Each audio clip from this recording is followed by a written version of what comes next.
Bismillahirrahmanirrahim. Assalamualaikum warahmatullahi wabarakatuh. Alhamdulillahilladzi arsala rasulahu bil huda wa dinil haqq liyudhhirahu 'alad dini kullihi wa kafa billahi syahida. Asyhadu an la ilaha illallah wahdahu la syarikalah wa asyhadu anna Muhammadan abduhu wa rasuluh. Allahumma shalli ala Muhammad wa ala ali Muhammad. Bapak Ibu saudara jamaah kajian ba'da maghrib Masjid Islamic Center Universitas Ahmad Dahlan yang dirahmati oleh Allah Subhanahu wa taala.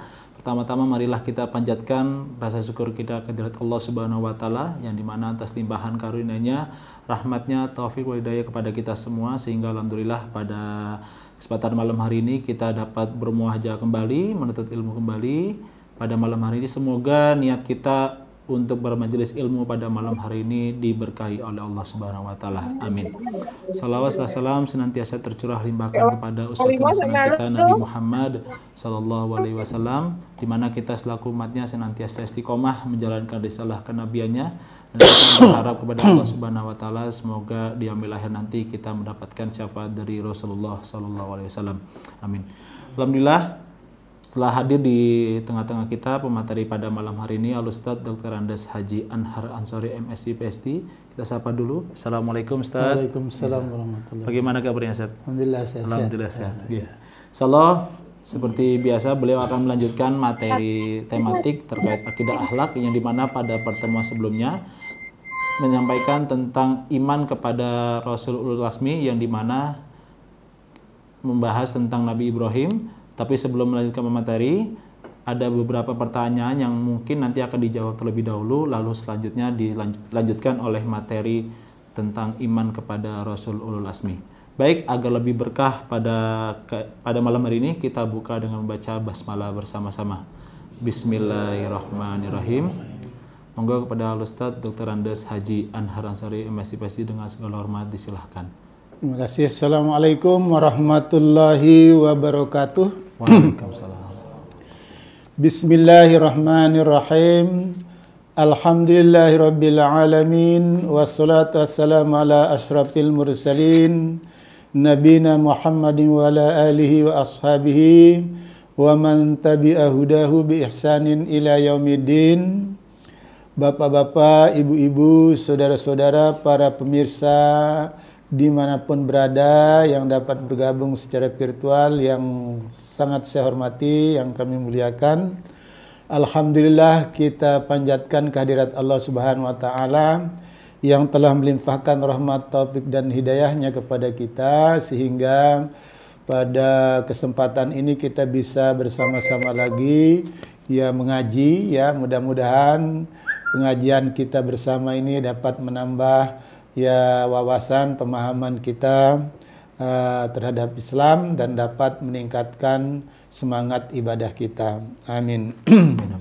Sebelum kita lanjutkan pembahasan tentang Rasulul Azmi ya, kita kemarin telah membicarakan Rasulul Azmi yang kedua. Saya katakan sudah kita singkat sampai di situ tentang Ibrahim. Lalu cobaan yang cukup berat yang dialami oleh Ibrahim kemarin sudah kita singgung tentang perintah menyembelih anaknya. Walaupun yang tahu ulang sedikit, ya pada hakikatnya adalah perintah menyembelih anaknya itu adalah persoalan cinta. Ya mengapa? Karena ya kecintaan terhadap Allah harus disertai dengan ketaatan. Tapi cinta itu kan kutubnya banyak. Secara vertikal kepada Allah, lalu secara horizontal antar manusia, terus antar orang tua dengan anak, demikian sebaliknya. Jadi yang bersaing cinta Ibrahim kepada Allah dan cinta Ibrahim kepada anak. Ya, makanya kalau kita menempatkan cinta kepada Allah di atas segala-galanya, maka apapun yang kita miliki akan tetap kita cintai masih di bawah mencintai Allah. Sehingga apapun yang kita cintai ya dapat kita jadikan satu penghubung untuk mendekatkan diri kita kepada Allah Subhanahu wa taala. Lalu kemarin saya sampaikan memang sebagian besar mufassir menyatakan yang disembelih itu adalah diganti ya, ganti saja dengan seekor hewan kurban. Seekor hewan kurban itu yang dimaksudkan di situ menurut para mufassir sebagian besar menyatakan kambing. Nah, ini bukan berarti itu yang paling afdal. Pertanyaannya memang ada beberapa tinjauan dalam tafsir mengapa kambing? Karena pada saat itu ada yang berpandangan bahwa Ibrahim bukan seorang yang kaya raya pada saat itu, ya toh? Hanya itu yang ia punya, ya kan? Lah itu pun juga ditebus dengan kambing besar, sehat, tanpa cacat. Nah gitu. Nah itu afdalnya di situ ya. Nah bukan masalah besar kecilnya ya toh? Tetapi intinya kambing yang sehat, besar, ya tanpa cacat dan menarik, akan gitu, sangat disenangi gitu kan. Nah dengan itulah ditebus. Nah lalu pertanyaan kemarin, apa ada dasarnya, dasar hukumnya, apa namanya berkurban pada umat Nabi Muhammad, yaitu sapi maupun mungkin kerbau ya kan, atau unta ya, unta pada zaman Nabi gitu, unta sampai berpuluh-puluh juga itu. Dasarnya apakah ada? Ada dasarnya. Ini saya ambil ya dari Nailul Autar, ini himpunan hadis-hadis hukum yang sudah disaring ya, yang sudah bisa dipertanggungjawabkan secara ilmiah tentang kesahihannya.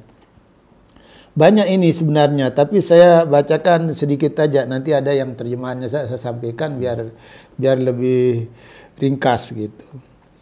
Saya bacakan, wa an Jabirin qala amarona Rasulullah sallallahu alaihi wasallam an nashtarika fil ibli wal baqari kullu sab'atin minna fi badanah.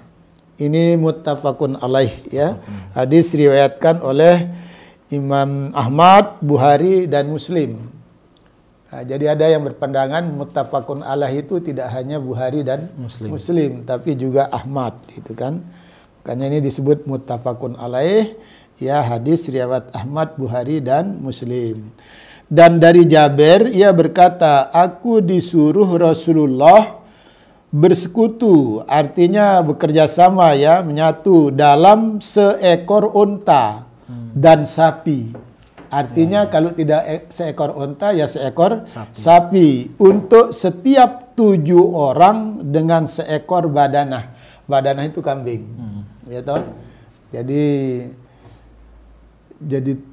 7 ekor kambing untuk 1 sapi atau 1 ekor unta. Nah, ini dasarnya ya. Terus ada lagi ya. Nah, ini saya bacakan nanunya saja ya, terjemahannya saja biar lebih mudah. Ya.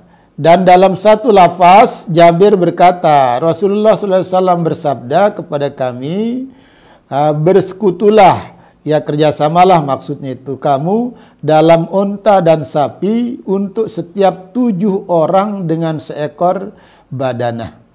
Hadis riwayat Burqani dengan rawi-rawi Bukhari dan Muslim. Nah, terus ada lagi ini ya. Dan dalam satu riwayat Jabir berkata, kami bersama Nabi dalam haji dan umroh bersekutu, akhirnya bekerja sama ya, untuk tiap-tiap 7 orang dari antara kami dengan seekor badanah.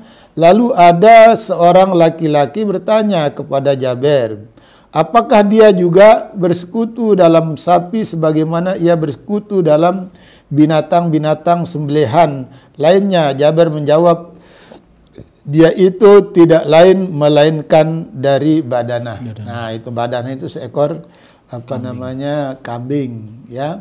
Jadi 7 ekor kambing, makanya karena dia bersekutu 7 orang ya toh. Nah, ini diriwayatkan oleh Muslim ya. Diriwayatkan oleh Muslim. Nah, ada lagi Dan dari Huzaifah, ia berkata Rasulullah SAW bersekutu dalam hajinya antara orang-orang Islam dalam seekor sapi untuk 7 orang. Hadis riwayat Ahmad. Ada lagi. Nah ini 4 saya kemukakan.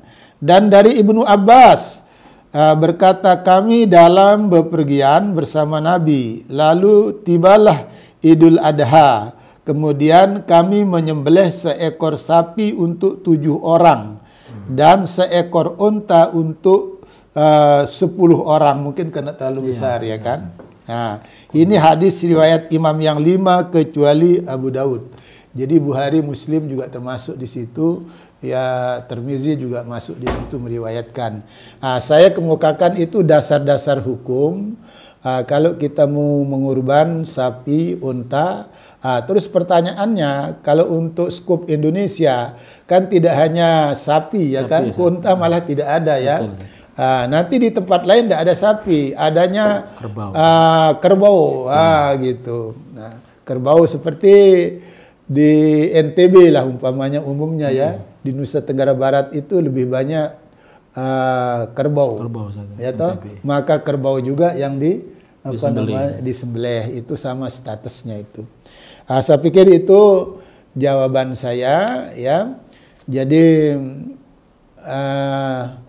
ajaran Islam itu diterapkan sesuai dengan keadaan dan kemampuan ya umat Islam kapanpun dimanapun dia berada. Seperti kita ambil satu contoh sajalah. Waktu Islam masuk ke Indonesia, ya toh, menurut teorinya almarhum Buya Hamka yang dipertahankan dalam satu seminar di Aceh, ya, Islam masuk di Indonesia pada awal abad ke-8, ya toh. Nah, setelah Islam masuk di Indonesia, jadi orang Islam Indonesia menjalankan syariat Islam. Nah, pada saat itu memasuki bulan suci Ramadan. Nah, setelah itu untuk mengakhirinya karena orang harus berzakat fitrah. Pertanyaannya, apa yang harus dizakat fitrahkan? Lalu orang membuka hadis, oh Nabi dulu menzakatkan gandum. Nah, kenapa gandum? Kalau kita mau menzakatkan gandum, kita tidak punya, ya kan nggak gitu lah. Ini contoh. Nah, ini kias ya, makanya kita perlu belajar kias itu ya. Pertanyaannya, kenapa gandum dizakatkan pada zaman Nabi sebagai zakat fitrah? Oh, karena gandum itu sebagai makanan pokok. Kalau begitu, intinya makanan pokok. Nah, kalau begitu, ya kita di Indonesia kala itu ya umumnya makanan pokoknya beras. Maka beraslah yang dizakat fitrahkan. Walaupun ya dulu sebelum kita merdeka itu, ya toh jauh sebelumnya ada yang di Sulawesi itu kalau tidak salah sagu ya, makanan pokoknya. Daerah Maluku ya, Maluku itu ya.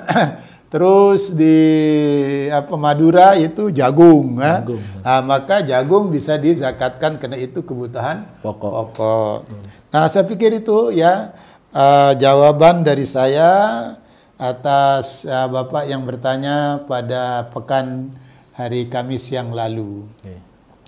Nah, baik, selanjutnya nanti bisa ditanyakan lagi kalau ada yang kurang jelas ya. Nah, lalu kita lanjutkan pembahasan tentang Rasul Ulul Azmi yang ketiga ya, yaitu Nabi Musa alaihissalam. Nah, jadi Nabi Musa ya diutus oleh Allah, memang hampir semua, bukan hampir ya, memang semua Rasul-Rasul itu diutus oleh Allah itu memang terkait dengan kebutuhan zamannya. Saya katakan kebutuhan zamannya kenapa?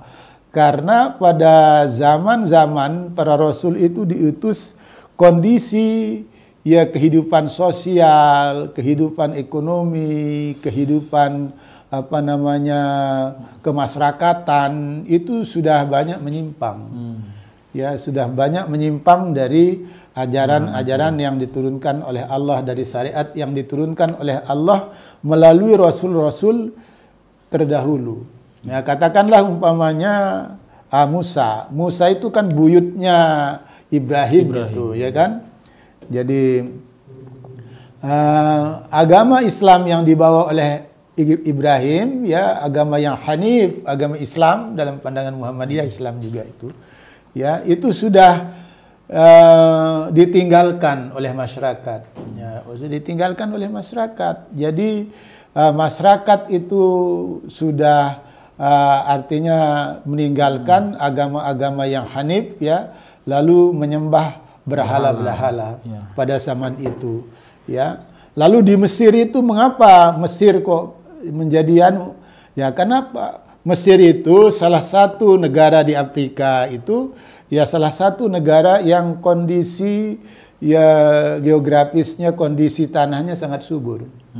Biasanya, ya, orang itu akan mendatangi daerah-daerah yang subur. Nah, jadi luar biasa itu, ya. Jadi kaya lah begitu, tetapi penuh dengan penindasan. Nah, jadi begitu, ya. Pada zaman itu kan zaman kekuasaannya Fir'aun itu, ya. Zaman kekuasaannya Fir'aun, ya toh. Fir'aun itu kan nama kerajaan, ya. Fir'aun itu nama kerajaan, gitu.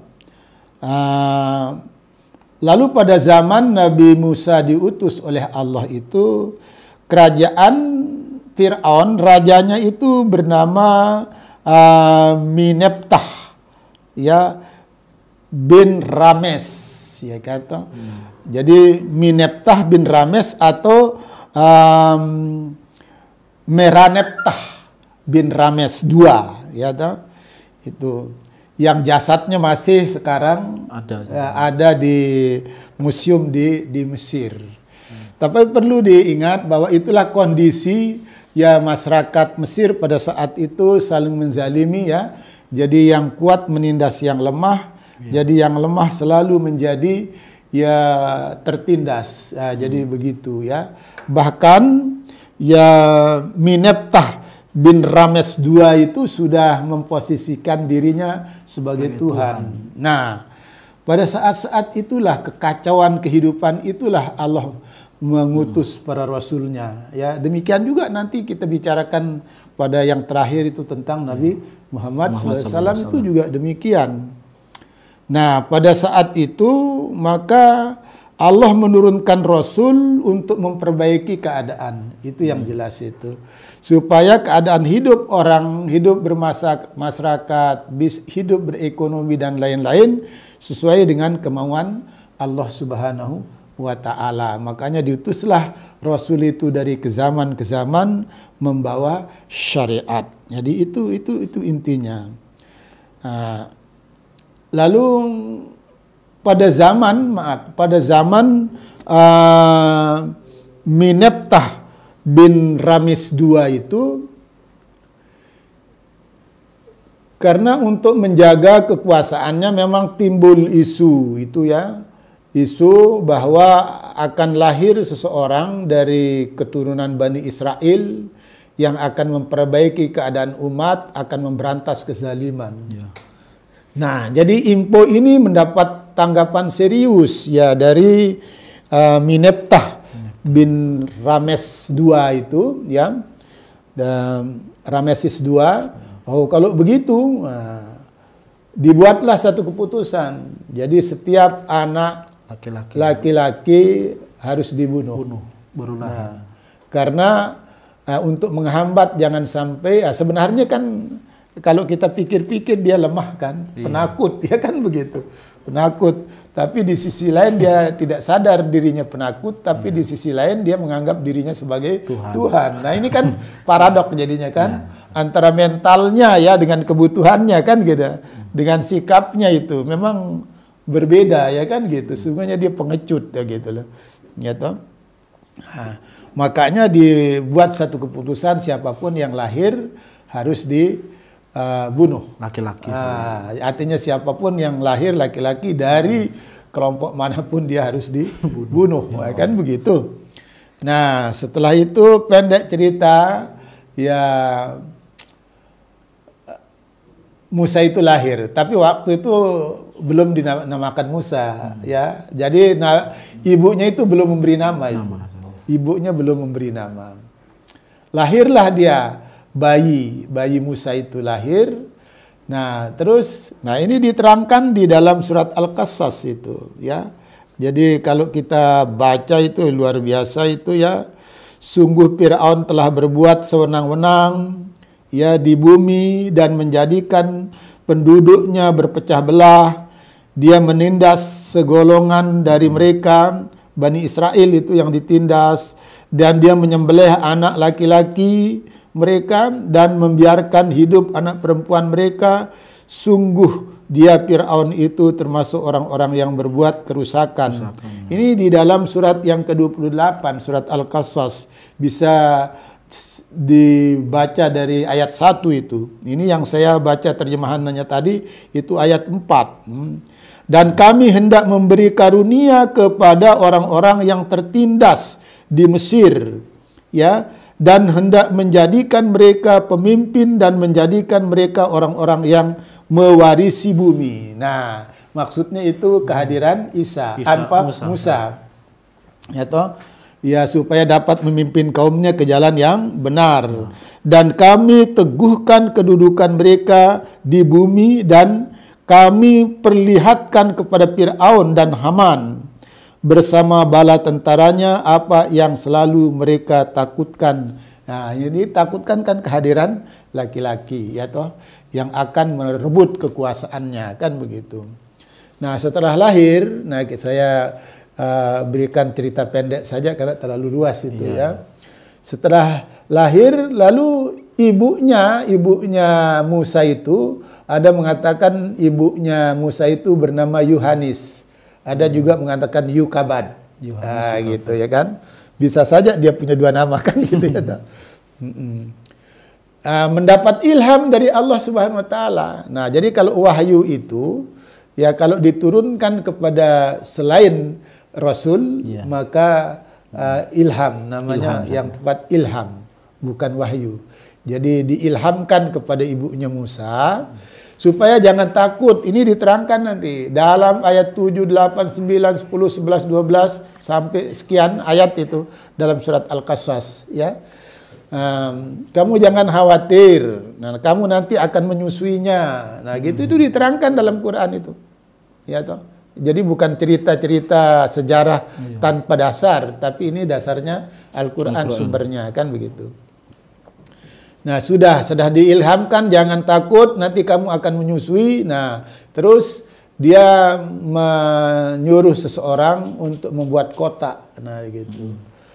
Kota, lalu dimasukkanlah Musa itu di kota itu. Nah, kebetulan Musa punya kakak. Nah, kakaknya Musa itu namanya Maryam.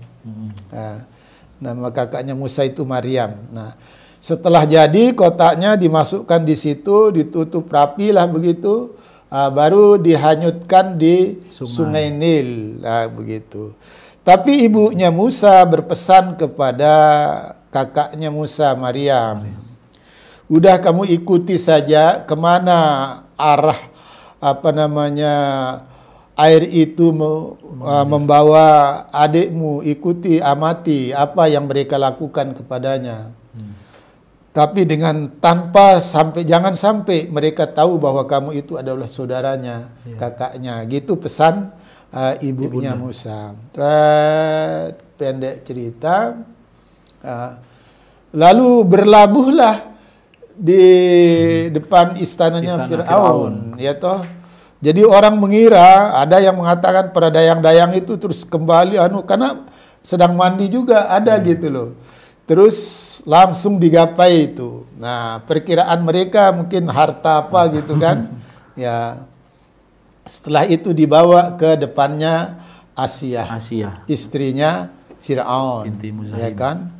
Setelah dibawa ke sana, begitu dibuka, ada seorang bayi yang sangat bagus. Gitu loh, sehat, ya ta.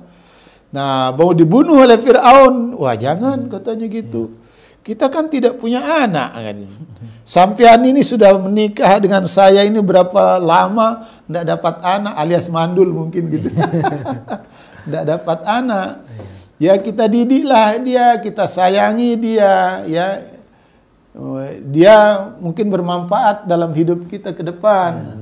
Tapi tetap bersikukuh ya Fir'aun, ya si Mineptah bin Rames II itu bersikeras. Tetapi dengan bujukan rayuan istrinya, Asia, ya Asia yang begitu luar biasa, seorang wanita cantik, ya toh. Nah ini kita bisa mengambil ibrah juga di situ. Ya, ya kadang-kadang seperti apapun gagah dan kuatnya laki-laki bisa takluk di depan wanita. Ya kan? Iya. Karena saking sayangnya juga kan, betul. Cintanya, ya toh.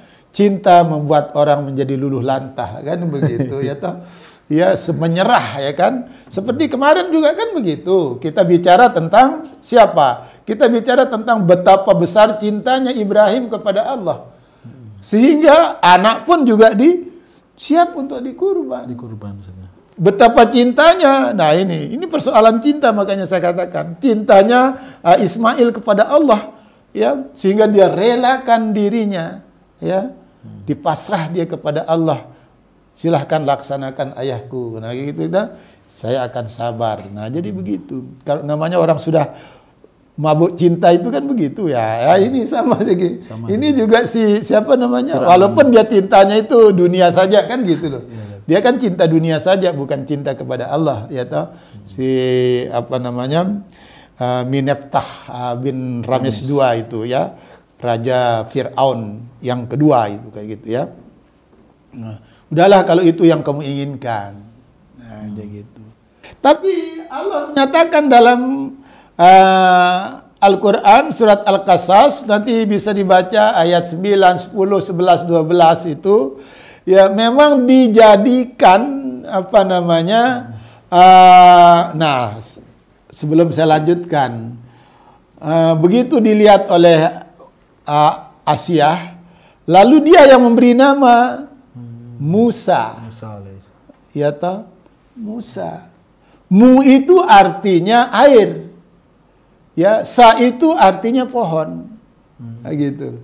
Nah, karena ditemukan Musa itu antara air dan pohon itu, gitu loh. Nah, makanya diberi nama itu dengan tempat di mana Musa ditemukan gitu. Nah, jadi mu artinya air, sa itu artinya pohon. Jadi memang antara air dan pohon itu disitulah Musa ditemukan gitu loh.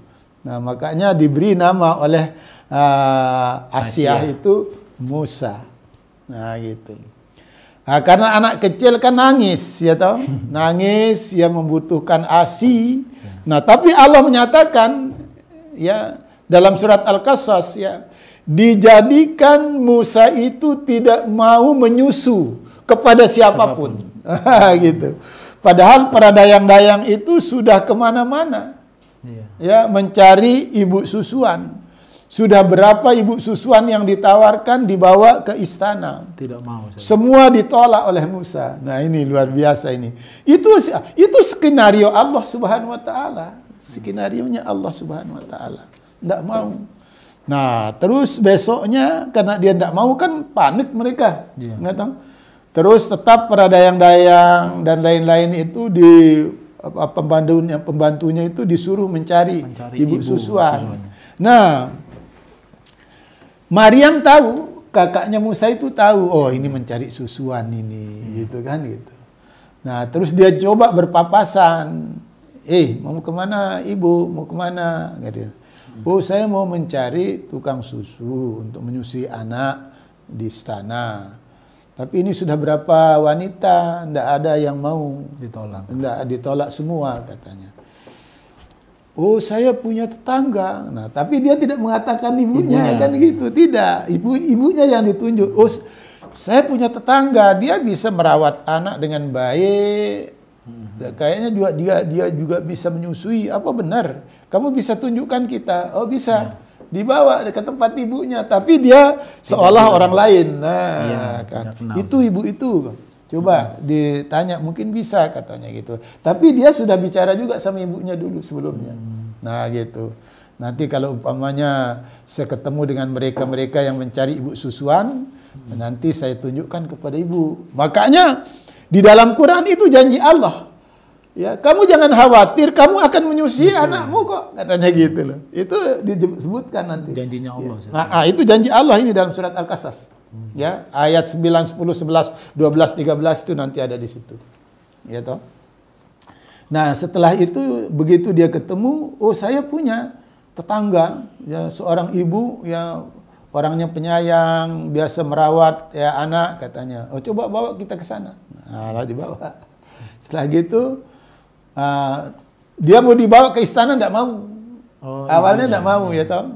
Nah, terus kalau begitu bawa saja anaknya kemari katanya gitu. Ya toh. Akhirnya di dayang-dayang itu kembali ke istana, dibawalah Musa. Iya. Nah, bawa Musa ke situ. Wah, ya namanya naluri anak ya kan, begitu dia tahu kan gitu. Begitu lihat itu langsung menggapai maaf ya tata ibunya, terus menyusu lahap gitu. Nah, beberapa lama gitu. Nah, dalam sebagian mufasir menyatakan setelah beberapa lama supaya tidak kesana kemari mengantar anak itu, lalu ibunya Musa ditawari oleh Asiyah. Supaya apa? Supaya diam di istana dan mendapat gaji besar. Kan luar biasa kan itu. Wah, kalau namanya Allah jadi skenarionya di situ ya kan. Ya. Jadi itu janji Allah dalam surat Al-Qasas itu, kamu jangan khawatir, kamu akan menyusui anakmu kok nanti katanya. Dia akan selamat. Ya, karena dia akan menjadi seorang rasul. Utusanku karena itu. Nah, itu sebabnya ibunya Musa itu sangat tenang kan. Itu janji Allah ya kan gitu. Nah, setelah itu ditawari untuk diam di istana seolah jadi keluarga istana. Kamu dapat gaji besar nanti katanya. Wah, coba bayangkan ya. Sekiranya tidak dijumpai di istana itu, siapa yang akan menggaji dia untuk merawat anaknya ya kan? Betul. Ini kan luar biasa itu. Ya, maunah Allah, ya rahmat Allah kepada ibunya Musa dengan Musa itu kan. Nah, terus akhirnya dia ke istana, menyusui anaknya, merawat anaknya sampai dewasa, sampai besar. Terus ibunya mendapat gaji. Ya, ekonominya semakin mantap. Baik, anak begitulah ya. Nah, cuma di dalam ada tinjauan saya baca di bagian tafsir itu. Nah, pernah suatu saat ya Musa itu digendong oleh Fir'aun ya, oleh Mineptah Ramis II itu. Waktu dia digendong masih kecil-kecil itu ditarik jenggotnya itu. Kesakitan. Wah, itu marah hampir mau dibunuh itu. Oh, jangan, dia kan tidak ngerti apa-apa katanya gitu. Ya masa dia ini sudah bisa, dia tahu mana yang baik, mana yang enggak katanya gitu. Ya akhirnya debat gitu sama istrinya. Udah kalau begitu katanya. Coba kita coba dia paham enggak katanya. Ngerti enggak? Gimana? Diuji dia, disiapkan sepiring makanan yang enak, roti yang enak kan gitu. Lalu ada sepiring api yang membara. Suruh dia milih mana yang mau dipilih. Nah, kalau dia memilih apinya berarti dia memang belum bisa mikir kan gitu ya toh. Nah, tapi diterangkan ya dalam tafsir itu. Jadi waktu itu Musa mau mengambil sebenarnya ya, mau mengambil rotinya. Tetapi tangannya oleh malaikat, akhirnya dia mengambil api itu. Terus baru sampai terus terbuang, dimuntahkan. Makanya cidal, Musa itu kan cidal itu. Nah, itu tinjauan sebagian mufassir ya. Dia cidal karena dulu memang sejak kecil itu dia makan itu ya, bara api terus dikeluarkan itu, makanya tinjauan sebagian mufassir dia cidal, tidak lancar kalau berbicara.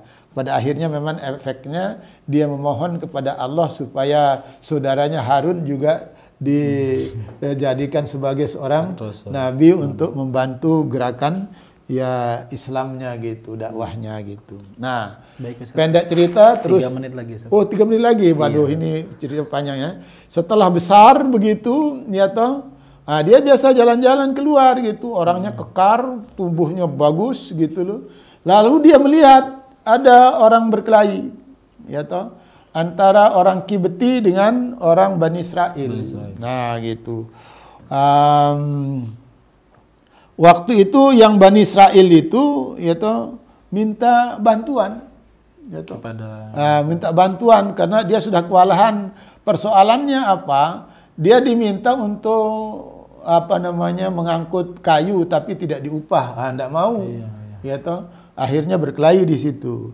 Nah, dia minta bantuan supaya dilerai kan gitu ya. Betul, kalau ditempeleng, tapi bukan maksudnya, tetapi satu tempelengan itu terus mati dia, ya kan? Karena memang luar biasa si Musa itu.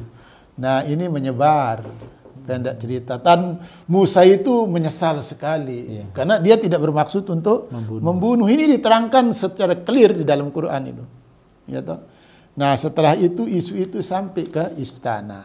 Ya, setelah sampai ke istana, lalu ada rapat di istana itu ya.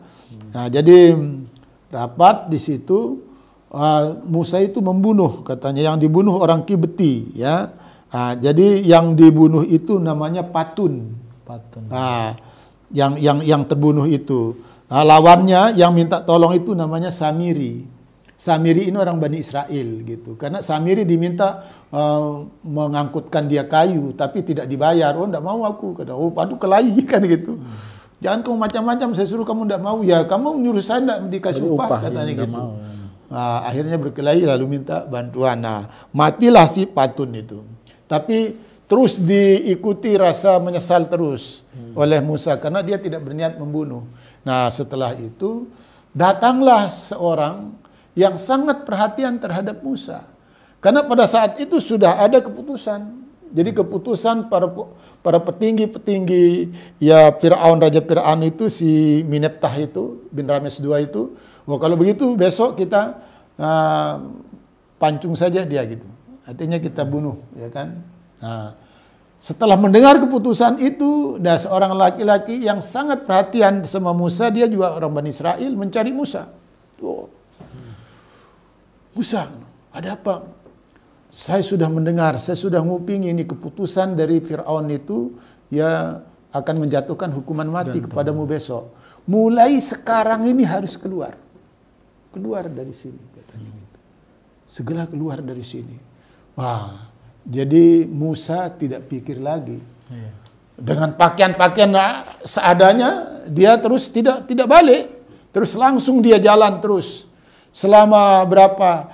Diterangkan dalam tafsir itu selama 8 malam. 8 hari 8 malam dia lari. Menuju daerah Madian. Terus besoknya dicari dia oleh punggawa-punggawa itu disisir. Oh, enggak ketemu kita. Tapi dia kan hampir sudah keluar dari daerah Mesir. Sudah menuju Madian. Nah, ini menariknya nanti setelah dia masuk di Madian ya dalam keadaan letih istirahat di situ. Nah, setelah itu dia jalan lagi sampai di suatu peladangan itu.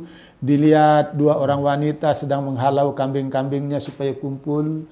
Ya tidak campur dengan kambing-kambing orang yang lain itu. Nah, dia mendekati, ada apa Nona di sini? Oh ya, kami ini menggembala kambing. Nah, kami tidak bisa mendekat di sana.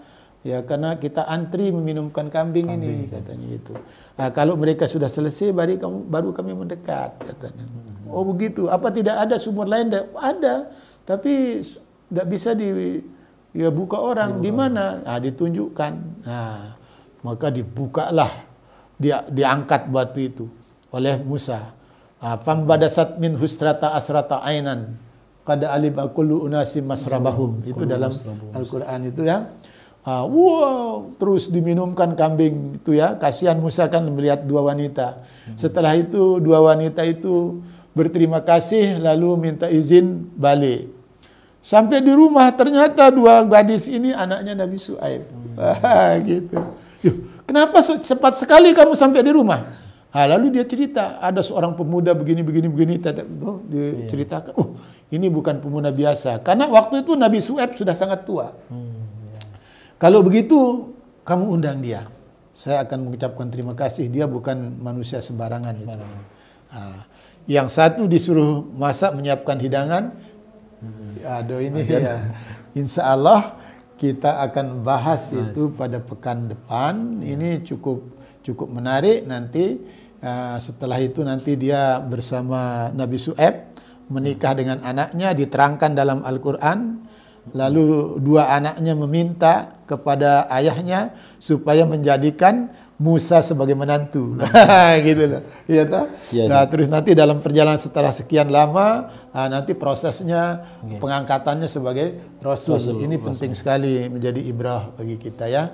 Saya pikir itu saja yang bisa saya sampaikan. Kalau ada pertanyaan silahkan ya. Ada pertanyaan? Nanti ya kita jawab pada pekan depan ya. Perlunya kita belajar tentang sirah nabawi ya, karena itu salah satu bahasan dari tauhid ya kan begitu. Salah satu bahasan dari tauhid. Ya mudah-mudahan apa yang kami sampaikan bermanfaat untuk kita semua. Atas segala kekurangan kami mohon maaf. Billahi fi sabilil haqq wa fastabiqul khairat. Assalamualaikum warahmatullahi wabarakatuh. Waalaikumsalam warahmatullahi wabarakatuh. Yang sudah menyampaikan materi yang luar biasa bermanfaat. Mari kita doakan tentunya kepada Ustadz Anhar, semoga diberikan kesehatan selalu beserta keluarganya agar bisa memberikan materi-materi atau ilmu-ilmunya kepada kita pada pertemuan selanjutnya. Amin.